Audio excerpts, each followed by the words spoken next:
Mr. DeSantis. 5 minutes. Thank you, Mr. Chairman. Dr. Jacobson, you had taken issue with Mr. Waltz when he had mentioned, I think correctly, that Mullah Omar thought this was a great thing for the Taliban. You said, well, maybe they thought beheading Bergdahl would have been better for them. We can't say that. Do you honestly think if they thought beheading Bergdahl would have helped them, that they would not have done it in a second?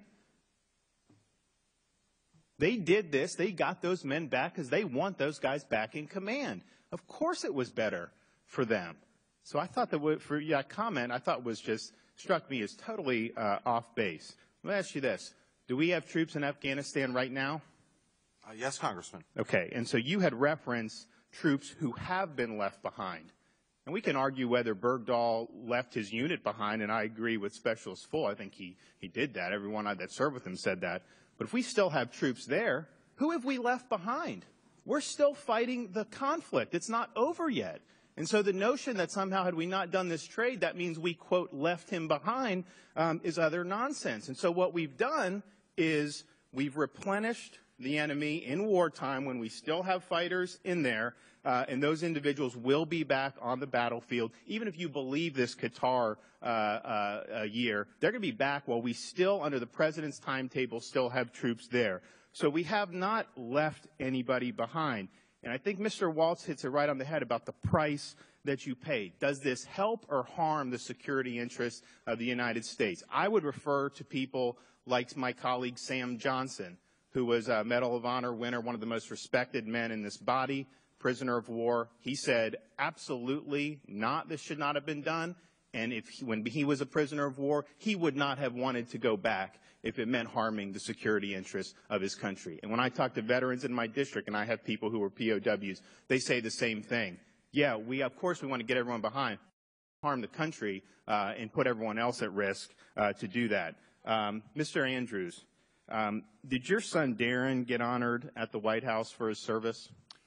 No, sir. And you were never invited to any type of Rose Garden ceremony? No, sir. And I think a lot of veterans had a visceral reaction when they saw Bergdahl's parents, given the lack of honorable service, because it was done to try to say we got a hero back, Susan Rice honor and distinction, in order to divert the public's attention from the price that we paid. They didn't want the public focusing on the Taliban 5. They wanted the public focusing on we brought a soldier home, and so they had to inflate his service in order to try to do that. So it was an attempt at a deception of the public, and I think it struck a lot. I mean, me as a veteran and a lot of my folks in my district were very, very upset about that. Let me ask you this.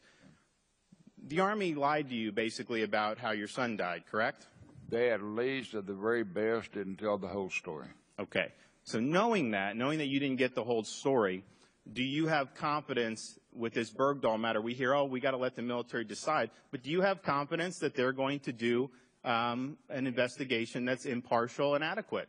My personal feeling is if they will let the military do it and leave the politics out of it, I think they will do it. Do you think that if there is a high-ranking flag or general officer whose career could be impacted by how that case goes out? That's putting politics back in it. Okay. Well, I think, unfortunately, once you get up to that level, if that's where it is, I mean, I'm a former JAG prosecutor. I mean, so I'm worried about how it's working out. Specialist Full, do you think that Mr. Bergdahl deserves an honorable discharge from the Army?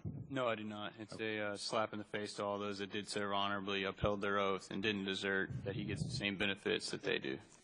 If he goes, and if this case gets diverted for whatever way, and he's not actually found guilty at a court-martial and given a punitive discharge, is it your understanding that he would then be entitled to back pay for all the years that he was gone? Yeah, he would be entitled back pay, which is I think is around $300,000, college benefits, VA health care benefits, everything a veteran gets with honorable discharge.